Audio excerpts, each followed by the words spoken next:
আসসালামু আলাইকুম সুপ্রিয় অষ্টম শ্রেণীর শিক্ষার্থী বন্ধুরা, আশা করছি তোমরা অনেক অনেক ভালো আছো। এই গরম উপেক্ষা করে বাড়িতে বসে অনলাইন ক্লাস করে ধৈর্য সহকারে ভালো কিছু অর্জন করো, এটাই প্রত্যাশা। আজকে তোমাদের গণিত বইয়ের তুলে ধরছি 97 পৃষ্ঠা। তোমরা স্ক্রিনে লক্ষ্য করছো, এখানে একটি কুইজের একটি চার্ট লক্ষ্য করছো তোমরা।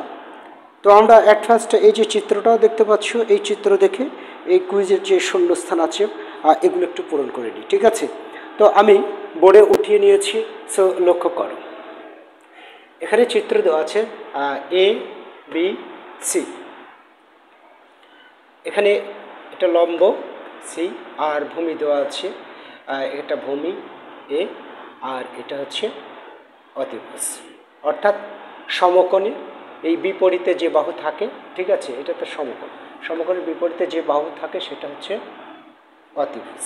ওকে ওকে, এবার আমাদের পালা শূন্যস্থান পূরণ করার। এই কুইজে সমকোণী ত্রিভুজের একটি কোণ সমকোণ, তাই না? সমকোণী ত্রিভুজের একটি কোণ সমকোণ, এই যে এই কোণটা সমকোণ। সো এখানে আমরা লিখব কি সমকোণ, সমকোণী ত্রিভুজের একটি কোণ সমকোণ।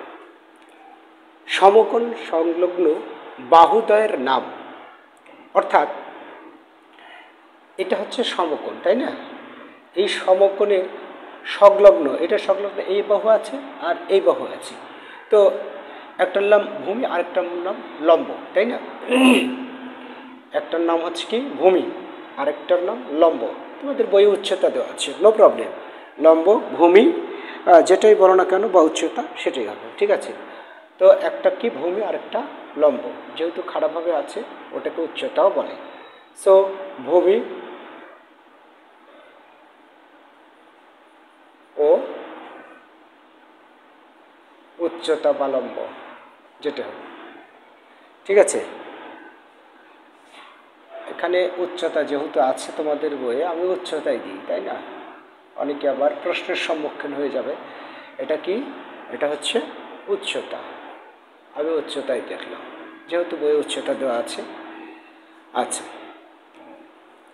ভূ সমান্তরালভাবে যে বাহুটি থাকে, অর্থাৎ ভূ বোঝাচ্ছে ভূমি বরাবর, তো ভূমি বরাবর যে বাহুটি থাকে সেটাতে কি বোঝাই যাচ্ছে, মানে ভূ বলতে এখানে ভূমি বোঝাচ্ছে, তাই না? অর্থাৎ যাকে বলে গ্রাউন্ড দিয়ে যাওয়া ভূমি। সমকোণের বিপরীত বাহুটিকে ড্যাশ বলা হয়। এই যে বললাম এটা হচ্ছে সমকোণ, এর বিপরীতে আছে এটা, এই বাহুর নাম এটা লেখাই আছে অতিভুজ। ওকে, এর পরবর্তীতে চিত্র থেকে সমকোণটি চিহ্নিত করে পাশের বক্সে লেখো। এখন এই চিত্রে সমকোণ কোনটা? এই চিত্রে সমকোণ হচ্ছে এটা, তাই না? অর্থাৎ এই যে এটা, তাহলে এটার নাম হচ্ছে এই কোণ। ওকে ওকে, ফাইন। সূত্রের সাহায্যে চিত্রে প্রদত্ত ত্রিভুজের ক্ষেত্রফল, অর্থাৎ ত্রিভুজের ক্ষেত্রফল আমরা জানি যে হাফ গুণ ভূমি গুণ উচ্চতা, তাই না? সো সূত্রের সাহায্যে যেহেতু বলেছে হাফ গুণ ভূমি গুণ উচ্চতা। ওকে ওকে, ফাইন। এবারে তোমাদের বই ওখানে প্রশ্ন ছিল যে সমকোণী ত্রিভুজের আরও একটি গুরুত্বপূর্ণ বৈশিষ্ট্য লেখো। আরও একটি গুরুত্বপূর্ণ বৈশিষ্ট্য, সমকোণী ত্রিভুজের আরও একটি গুরুত্বপূর্ণ বৈশিষ্ট্য হলো সমকোণ ব্যতীত অন্য দুটি কোণের সমষ্টি 90 ডিগ্রি। অর্থাৎ আমরা জানি ত্রিভুজের তিন কোণের সমষ্টি 180 ডিগ্রি, তাই না? এই যে তিনটা কোণ আছে, এই ত্রিভুজ হলে যে কোনো ত্রিভুজ, এনি ত্রিভুজ, যে কোনো ত্রিভুজের তিন কোণের সমষ্টি 180 ডিগ্রি। তাই যদি হয় তো একটি 90 ডিগ্রি রয়েছে, বাকি দুটির যোগফল তো অবশ্যই 90 হবে, কেননা 90 90 180 হয়। অর্থাৎ চিত্র অনুযায়ী, আমি তোমাদেরকে বোঝানোর জন্য আর একটু লিখে দিয়েছি, চিত্র অনুযায়ী তাহলে আমরা লিখতে পারি যে এই এ কোণ সমান বি কোণ প্লাস সি কোণ, বি কোণ প্লাস সি কোণ। ওকে ওকে, ফাইন। আচ্ছা, এর পরবর্তীতে তোমরা স্ক্রিনে লক্ষ্য করছো যে একক কাজটা কি? প্রত্যেকে নিজ নিজ খাতায় বিভিন্ন আকারের 5টি সমকোণী ত্রিভুজ আঁকো। ত্রিভুজগুলোর নিচে 1 নং ত্রিভুজ, 2 নং ত্রিভুজ থেকে 5 নং ত্রিভুজ নাম দাও। ত্রিভুজের বাহুগুলোর উপর বর্গক্ষেত্র অঙ্কন করো। অতঃপর ত্রিভুজের বাহুগুলো মেপে ছক 5.1 পূরণ করো। 5টি ত্রিভুজের বাহুর উপর অঙ্কিত বর্গের ক্ষেত্রফল পরিমাপ করে ক্ষেত্রফলগুলোর মধ্যে সম্পর্ক নির্ণয়ের চেষ্টা করো। হ্যাঁ, বাড়িতে কাজ করবে, তবে এই কাজটা কীভাবে করবে অবশ্যই আমি বোর্ডে দেখিয়ে দেবো। তবে তার আগে বলে নিচ্ছি যে আমাদের যে কোনো পৃষ্ঠার, তোমাদের গণিত বইয়ের যে কোনো পৃষ্ঠার সমাধান পেতে শুধু লিখবে GME পেজ 8 পেজ এত, তাহলে কাঙ্ক্ষিত পৃষ্ঠার ফলাফল তোমরা পেয়ে যাবে। আরেকটি কথা, তোমরা অবশ্যই, যেহেতু এগুলো YouTube online class, so YouTube স্ক্রিনে দেখবে, অর্থাৎ মোবাইলটা ঘুরে তোমরা আড়াআড়ি করবে, ঠিক আছে? তো এর পরবর্তীতে যে কথাগুলো বলছি দেখো, বোর্ডে আমি 5টি ত্রিভুজ এঁকে নিয়েছি। এখন এই ত্রিভুজের ক্ষেত্রে তোমার এই অতিভুজের মাপটা কিন্তু বিশেষভাবে লক্ষণীয়। কেননা এই মাপটা কীভাবে বের করবে সেটা আমি একটু নমুনা দিয়ে বুঝিয়ে দিই, একটু ধৈর্য সহকারে দেখো, কেননা এর ভিতরে কিন্তু কিছু কাজ রয়েছে যা পারবে না। তো আমি 5টি ত্রিভুজ এঁকে নিয়েছি। এটা 12 একক, এটা 5 একক, এটা 13 একক, ঠিক আছে? একক আমি লিখে নিই, এখানে লিখলেও হবে, ঠিক আছে? আমি মোটামুটি বোঝানোর জন্য এটা 5 একক, ঠিক আছে? এভাবে একক, এটা হচ্ছে 13 একক। এটা 5, এটা 12, এটা অবশ্যই 13 হবে। এটা কেমন করে হলো এই বিষয়টা একটু বুঝিয়ে দিই আগে।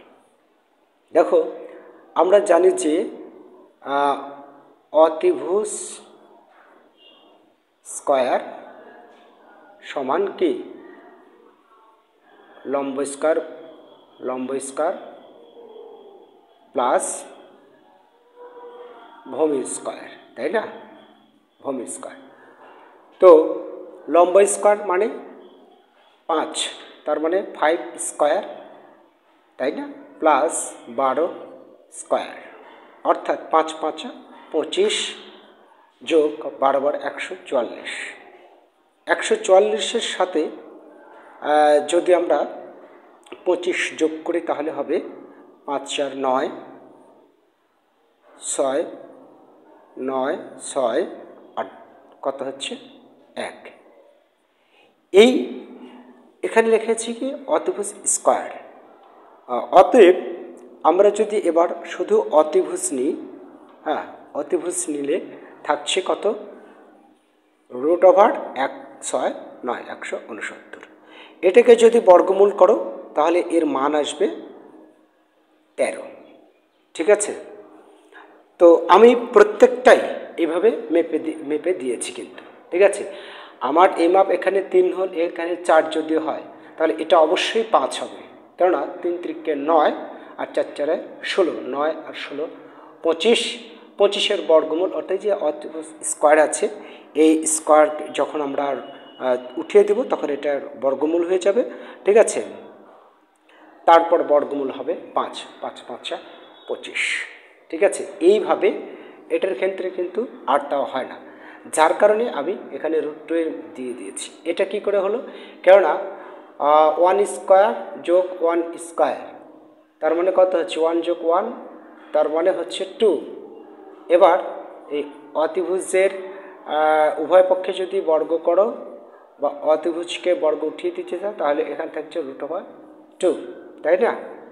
তাহলে √2 এর নির্দিষ্ট মান নেই, অর্থাৎ দশমিক এসে যাবে, সো আমি এটা রেখে দিয়েছি। তাহলে এইভাবে অবশ্যই ত্রিভুজের এই অতিভুজের মানটা তোমাদের ঠিক রাখতে হবে, তাহলে টিচার বুঝে যাবে। যে কোনো মাপে তোমরা এটা নাও, এটা নাও, নেবার পরে অতিভুজ কতটুকু হবে সেটা তোমরা ওইভাবে এই সূত্র প্রয়োগ করে বের করবে। তা আশা করি এটা বুঝতে পেরেছো অবশ্যই। হ্যাঁ, এখন এখানে কি করতে হবে?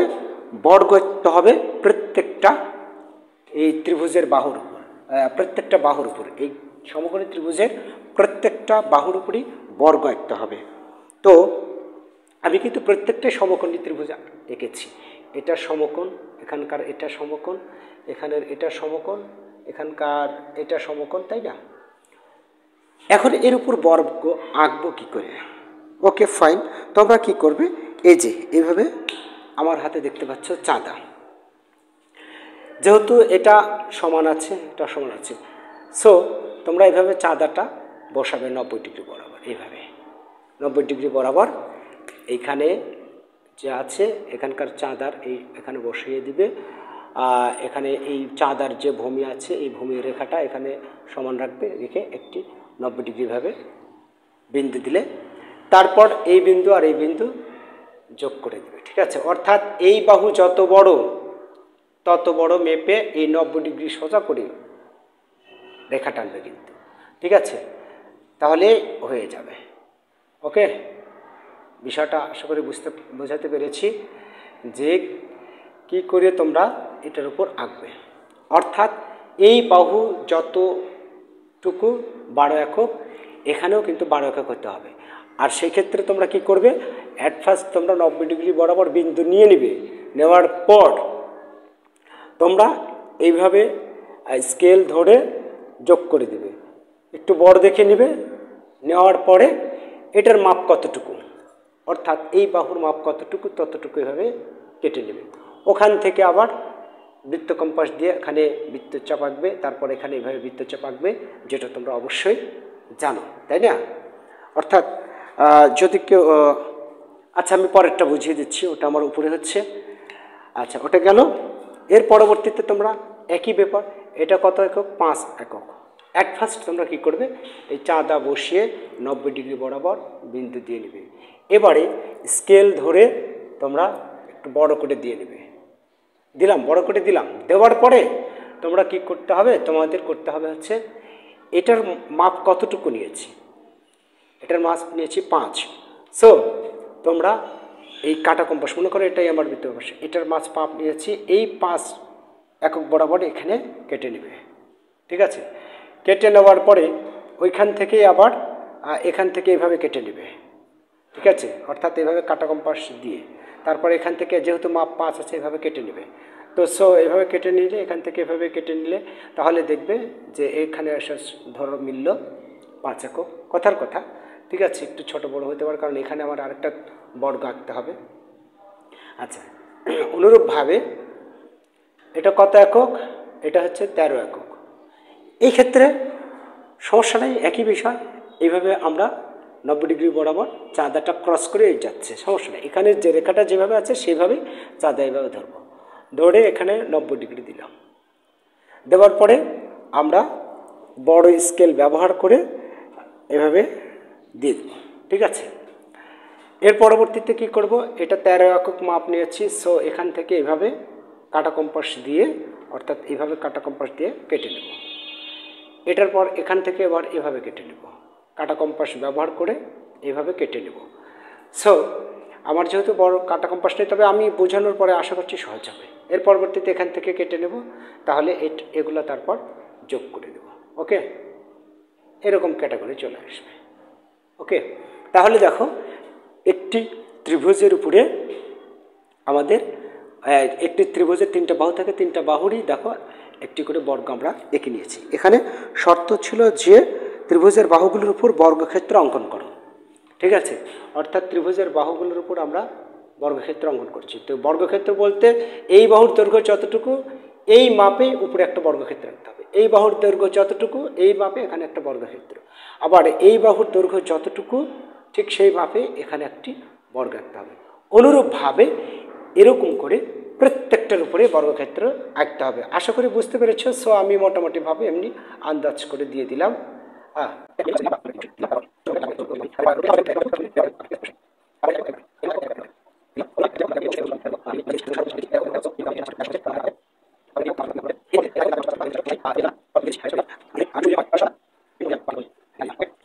এখন এর উপরে ভিত্তি করে আমাদের, আচ্ছা এটার নাম দিয়ে দিই, এটা হচ্ছে 1 নং, এটা 2 নং ত্রিভুজ, ত্রিভুজ বলবে, আর এটা হচ্ছে 3 নং ত্রিভুজ, এটা 4 নং, আর এটা হচ্ছে 5 নং, ঠিক আছে? এটা হচ্ছে 5 নং। ওকে, এবারে আমরা এই ত্রিভুজের উপর ভিত্তি করে যে চার্টের কথা বলেছি এই চার্টটা পূরণ করব নিচে। আচ্ছা, তাহলে আমরা চার্টটা এঁকে নিয়েছি। দেখো খুব সুন্দরভাবে একটু বুঝে নাও, আশা করছি সবাই বুঝবে, এমন কোনো স্টুডেন্ট নেই, শিক্ষার্থী নেই যারা বুঝবে না। একটু ধৈর্য সহকারে দেখো। এখানে ত্রিভুজ নং 1, তো 1 নং ত্রিভুজের ভূমি কত? 1 নং ত্রিভুজের ভূমি হচ্ছে এটা, তাই না? এটা ভূমি না, যেহেতু এটা লম্ব দিয়েছি সো এটা ভূমি 12, ঠিক আছে? ভূমি হচ্ছে 12, উচ্চতা কত? 5, এই যে উচ্চতা 5, আর অতিভুজ কত? 13। ওকে, এবার ভূমির উপর অঙ্কিত বর্গক্ষেত্রের ক্ষেত্রফল, ভূমির উপরে, তো ভূমির উপরে এই যে ভূমিটা হচ্ছে এটা ভূমি, সো বর্গক্ষেত্রের ক্ষেত্রফল আমরা জানি যে বাহু গুণ বাহু বা দৈর্ঘ্য স্কোয়ার, তার মানে কি 12 দিয়ে 12কে গুণ করলে 144, তাই না? 144। উচ্চতার উপর উচ্চতা কত? 5, 5 5 25। অতিভুজের উপর অতিভুজ কত? 13, 13 দিয়ে 13কে গুণ করলে 169। ওকে, এখন ক্ষেত্রফলগুলোর মধ্যে সম্পর্ক কী পেলাম? সম্পর্ক পেলাম এটাই যে এই যে অতিভুজ যত আর এই ভূমি এবং উচ্চতার যোগফলও তত হবে। তার মানে এই 144 যোগ কত? 25 সমান কত? 169। ঠিক আছে, এটাই তো সম্পর্ক পেলাম, তাই না? এবারে দেখো অনুরূপভাবে 2 নম্বরের ভূমি কত? 2 নম্বরের ভূমি হচ্ছে 4 দিয়ে দিলাম, তারপর উচ্চতা কত? 3 দিয়ে দিলাম, অতিভুজ 5। সো ভূমির উপরে আমরা এখান থেকে লিখতে পারি ভূমির উপরের অঙ্কিত বর্গের ক্ষেত্রফল, তো ভূমি তো ছিল এটা, তো এই যে এর ক্ষেত্রফল বাহু গুণ বাহু, তাই না? সো 4 4 16, আর উচ্চতা ছিল 3 এটা, সো 3 3 9। এবারে কত হলো? ভূমি হচ্ছে 5, সরি অতিভুজ, তো ওটা যেহেতু বর্গ 5 5 25, সম্পর্ক হলো কি 16 আর 9 25, তাই না? 16 যোগ 9 25। ওকে, অনুরূপভাবে সবগুলো এখন আমি করে দেব। 3 নম্বরে, এটা 3 নম্বরটা, 3 নম্বরের হচ্ছে ভূমি কত? ভূমি 1, উচ্চতা 1 এবং অতিভুজ √2, ঠিক আছে? ভূমির উপর অঙ্কিত বর্গের ক্ষেত্রফল কত হচ্ছে? ভূমির উপরে অঙ্কিত বর্গের ক্ষেত্রফল 1 হচ্ছে, উচ্চতার উপরেও 1 হচ্ছে, এবং অতিভুজের অঙ্কিত বর্গের ক্ষেত্রফল 2 হচ্ছে এখানে। কিন্তু কী করে? কেননা এই যে √2, এখানে √2 এর বর্গ করলে কত হয়? উঠে যায় না, থাকে 2, তাই না?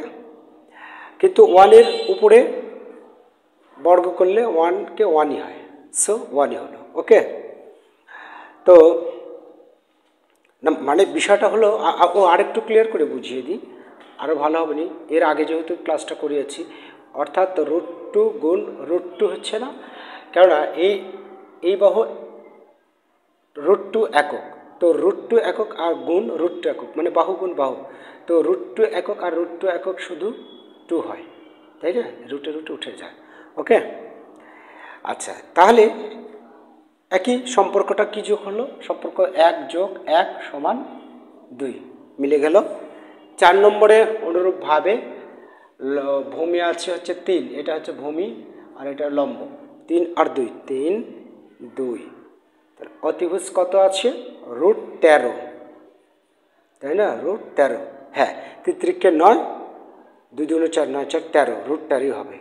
ওকে, এবারে আমরা ভূমির উপর বর্গ হচ্ছে 3 × 9, 2 × 2 = 4, আর এখানে হবে 13, কেননা √13 আর √13 গুণ করলে শুধু 13 হবে। সো এখানে সম্পর্ক তৈরি হলো এটা। ওকে, আচ্ছা, এবারে 5 নম্বরে বলেছে যে কত, 5 নম্বর হচ্ছে ভূমি 5, তার মানে ভূমি 5, আমি 2 লিখছি কেন, ভূমি হচ্ছে 5 আর লম্ব হচ্ছে 4 আর উচ্চতা আছে √41, √41, তা 5 × 5 = 25, 4 × 4 = 16, এবং এটাই হবে 41, কেননা √41 আর √41 গুণ করলে 41 হবে। সো 25 আর 16 যোগ করলেও কিন্তু 41 হবে, এটাই তার সম্পর্ক। তো আশা করছি শিক্ষার্থী বন্ধুরা তোমরা এই 97 পৃষ্ঠার এই কাজটা তোমরা আশা করছি খুব ভালোভাবে বুঝতে পেরেছ। ইনশাল্লাহ আগামী দিনে পরবর্তীতে ক্লাস নেওয়া হবে। যদি ভালো লেগে থাকে তবে অবশ্যই সাবস্ক্রাইব করে সাথে থাকবে, বন্ধুদের মাঝে শেয়ার করবে, আর সেই সাথে যে কোনো পৃষ্ঠার অঙ্কের সমাধান পেতে কমেন্ট করবে কোন পৃষ্ঠার অঙ্ক সমাধান চাও। আশা করছি সহজভাবে নতুন কৌশলে বোঝানোর চেষ্টা করব। ভালো থেকো, তোমাদের দীর্ঘ জীবন কামনা করে এখানে শেষ করছি। আল্লাহ হাফেজ।